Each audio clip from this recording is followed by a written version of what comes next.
Vice TV is branching out yet again. Their latest sub-brand of Dark Side of the Ring is going to be Dark Side of the Cage, which with an MMA-themed series premiering Wednesday, January the 8th at 10 p.m. Eastern Time. They have announced subjects, which will include Kimbo Slice, which will be the premiere episode, and then other episodes on Evan Tanner, Diego Sanchez, War Machine, The Ultimate Fighter, Nick Diaz, Ronda Rousey, Matt Hughes, and then it will have a two-parter on the rise and fall of Pride. So they did put out a trailer. It seems as though they have gotten a lot of names interviewed for this. A very rare interview with Nick Diaz. They have got, Randy Couture was featured in this. Mike Goldberg, Boss Rutan, Ken Shamrock. It seems to be a very interesting series. My question to you is, we have seen the success of Dark Side of the Ring, and I would think that I think your pro wrestling audience is much more in tune with history and nostalgia.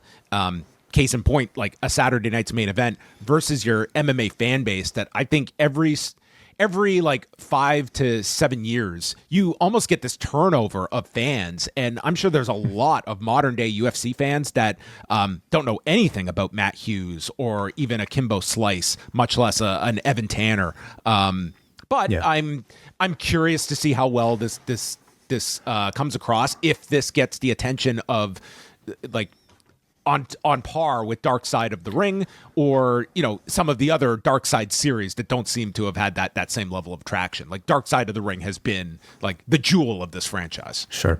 So first we should state, like, we know some people that have worked on this. I believe. Yes.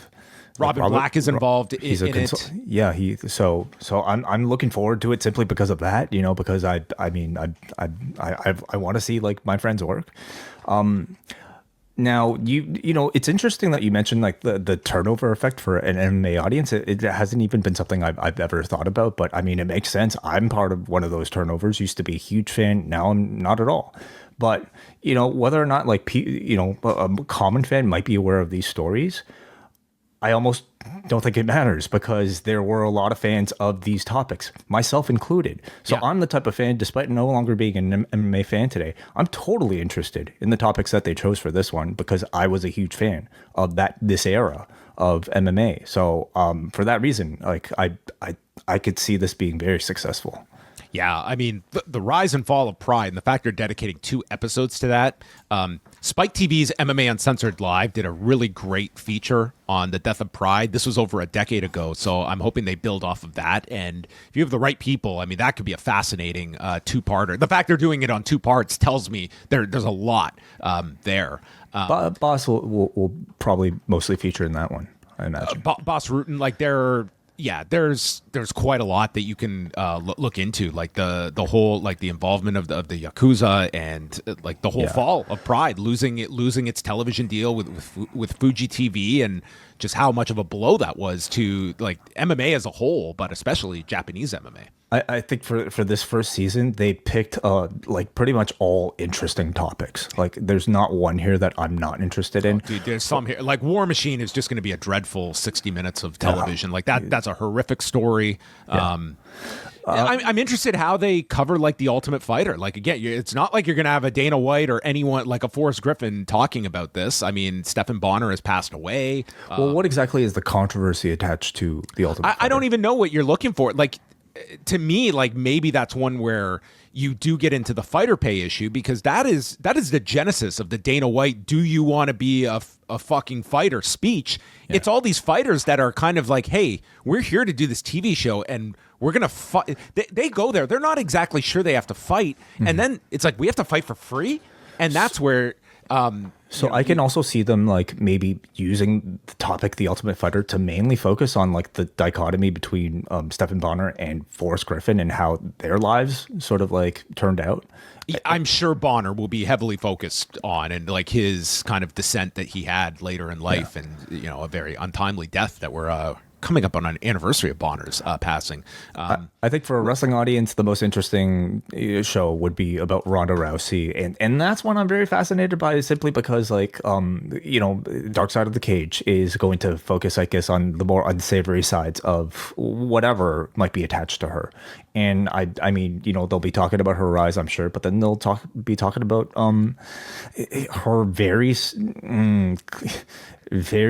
big drop, and I would say like her probably the mental health effects of like going from being the most celebrated athlete to like somebody who just completely got out of the game after 2 losses. So yeah, I'm very curious about that one. Yeah. Again, we're going off the trailer. Like Liz Carmouche was featured. Obviously, like if Ronda Rousey was interviewed for this, they would have shown that in the trailer. So I'm not expecting Ronda Rousey to be in this. Hers is a really interesting story. She's a very, I think, like one of the most important players of MMA period. I don't even have to preface it as like the last 15 years, just period of what she built, not just in UFC, but opening up WWE's eyes, I think, to women's wrestling and how they were so behind. And is someone that I think largely the fan base has a very negative viewpoint on.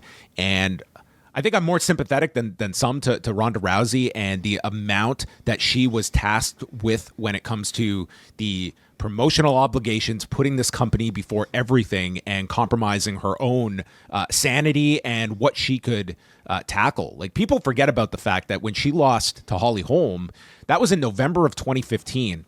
She was not supposed to have that fight until January. And then there was an injury that led to Carlos Condit and Robbie Lawler not being able to fight in November. So she has to move her fight up 2 months at the drop of a hat, and she's doing so much media. This is a brand new market in Australia, so she's got to be tasked with all of this. It's not like they're clamoring to talk to Holly Holm, and she took on so much, and she got it in her head that all the media, that they turned on her, and it became this really kind of just sad end to her MMA career.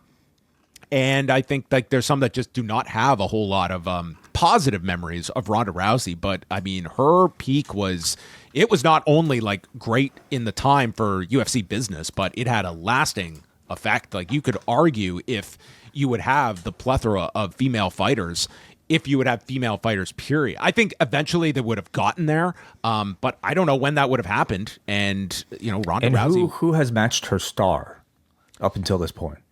Yeah, I mean, like, Amanda Nunes never got to that same level. Like, no one has gotten to Ronda Rousey's level in MMA since. Not at that level, to be able to be that transformative star, to be in movies.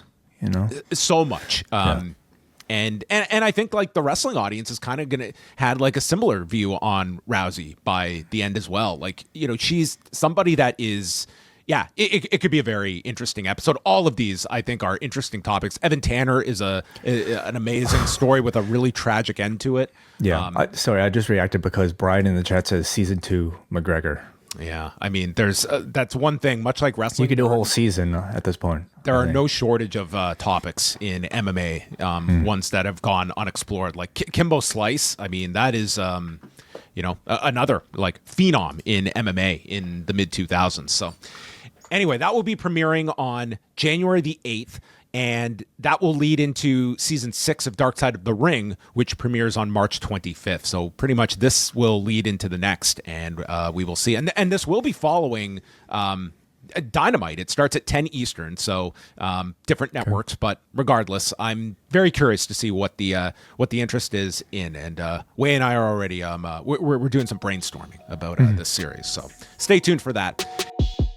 If you like this video, consider joining our Patreon, the Post Wrestling Cafe.